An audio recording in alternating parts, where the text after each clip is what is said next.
Sí, bueno, en realidad lo que los chicos me dicen es que este texto ellos pensaban leerlo en el acto. Es un boceto nada más. No es un boceto, ¿no? Así como está lo vamos a leer. No, Martín. Acá hay palabras muy ofensivas y no pueden estar atacándonos gratuitamente. Bueno, si se sienten atacados por algo será o no. Bueno, para un poco. Alicia, nosotros lo único que hicimos fue cumplir una tarea que nos dio el profesor. Por eso, Alicia, digo que es un boceto. Los chicos van a suavizar este texto. No lo vamos a suavizar, no lo vamos a suavizar, así como está lo vamos a leer. Martín. No lo vamos a suavizar. No. Martín, esto así como está es una falta de respeto. Perdón, me olvidaba que decir lo que uno piensa es faltar el respeto.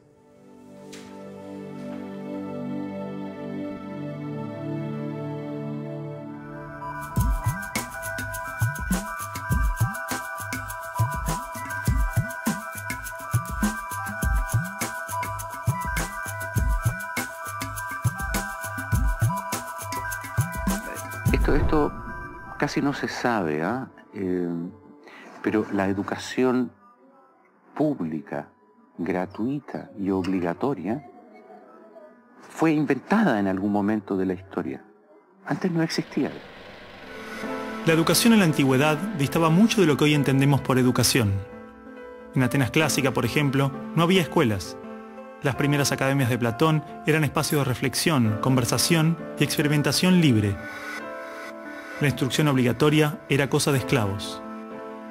Por otro lado, la educación en Esparta era más parecida a una instrucción militar. El Estado se deshacía de quienes no alcanzaban los niveles esperados. Había clases obligatorias, fuertes castigos y modelamiento de la conducta a través del dolor y el sufrimiento. Antiguamente la educación estaba en manos de la Iglesia Católica, por lo menos en el mundo cristiano occidental. Y fue recién en el siglo XVIII, en una época de la historia que se llama despotismo ilustrado, seguramente lo escucharon en el colegio, en donde se creó el concepto de educación pública, gratuita y obligatoria. La escuela como la conocemos nace a fines del siglo XVIII y principios del siglo XIX en Prusia.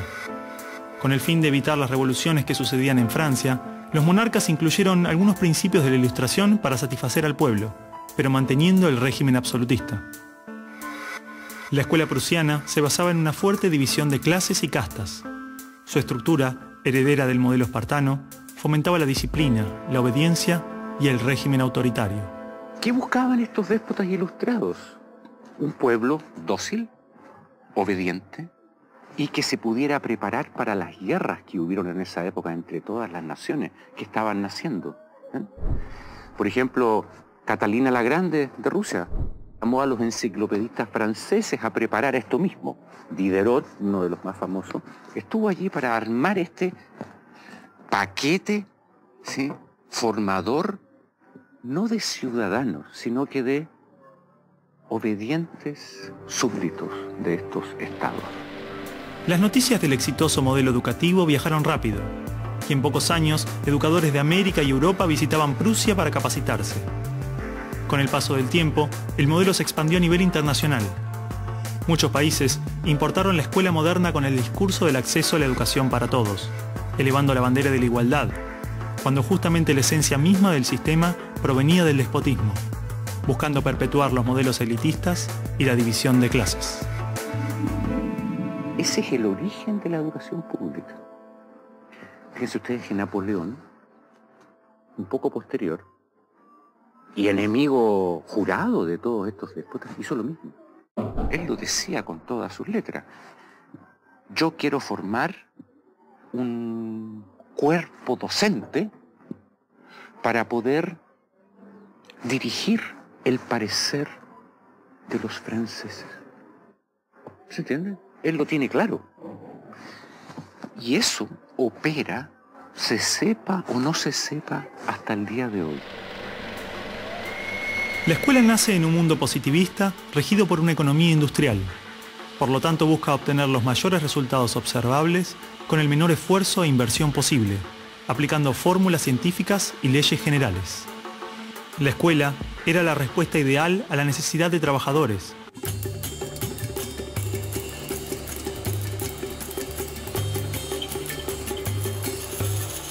Empecemos de nuevo.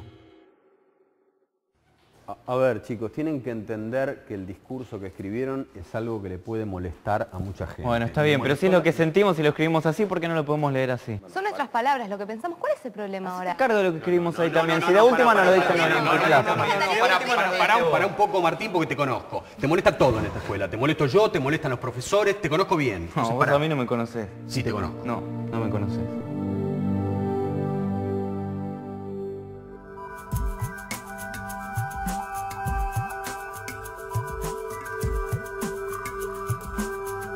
Nosotros no queremos enseñadores, queremos educadores. Eso es fácil. Lo que es difícil es ayudar a producir el normal desarrollo de una persona. Si yo quiero hacer eso, lo primero que tengo que conocer es al ser humano intrínseco. ¿Qué potencialidades trae? ¿A qué edades trae? ¿Qué potencialidades? Pero no sigue al niño, no está observando al niño. No conoce realmente al niño, a cada uno particularmente, sino que conoce mucho la teoría. Entonces es como que un adulto que sabe lo que debe hacer el niño, pero está ciego un poquito hacia la realidad. O sea, el centro de esta educación es el niño. Entonces sí está pensada desde cuáles son sus necesidades, no desde cuáles son las necesidades nuestras como adultos.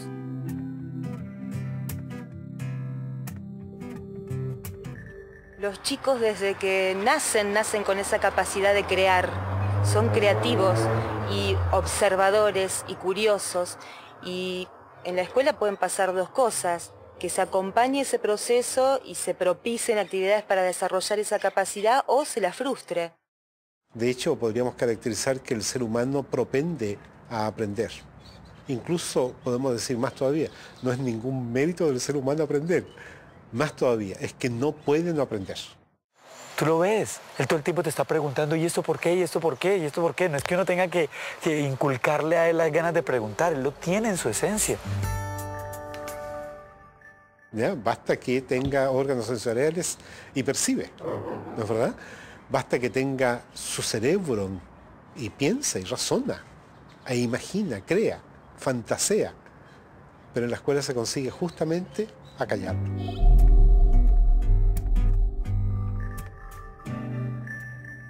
De esta manera, si te fijas, cada vez, a medida que van creciendo los niños, van perdiendo su curiosidad y sus ganas de aprender. Un niño de 12 años difícilmente cuando sale de la escuela toma un libro. Son los mínimos los que hacen estos.